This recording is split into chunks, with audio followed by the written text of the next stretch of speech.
Hello everyone, welcome here to Geo Path Finders. आज हम बात करेंगे ज्योग्राफी के मोस्ट रिपीटेड क्वेश्चन के बारे में जो यूजीसी नेट में बहुत बार पूछा गया है और आगे भी पूछे जाएंगे।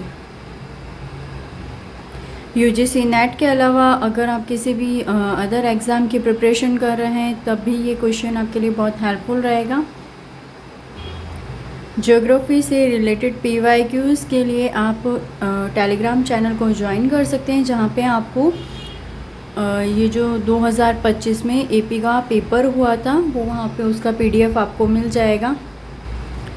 UGC नेट के रिगार्डिंग शॉर्ट नोट्स के लिए भी आप टेलीग्राम चैनल को ज्वाइन कर सकते हैं। नदियों के बीच का उपजाऊ मैदानी भाग को दोआब कहा जाता है। ये मोस्ट इम्पोर्टेंट है, दोआब। जो नदियों के बीच का उपजाऊ भाग होता है उसे दोआब कहा जाता है। जैसे अब हम यहाँ पे कुछ नदियों के नाम लिख देंगे और उनके बीच के दोआब के बारे में बात करेंगे। जैसे झेलम, चिनाब,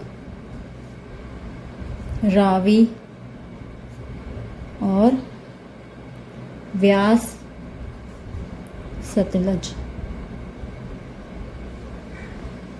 ठीक है, झेलम और चिनाब इन दो नदियों के बीच का जो दोआब है उसे चाज दोआब कहा जाता है।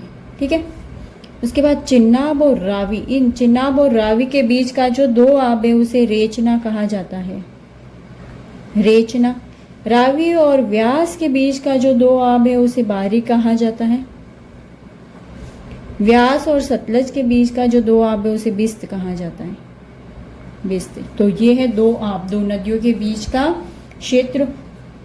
ये जो दोआब है वो पाक में है। ठीक है, और ये जो दोआब है वो कहाँ है? इंडिया में।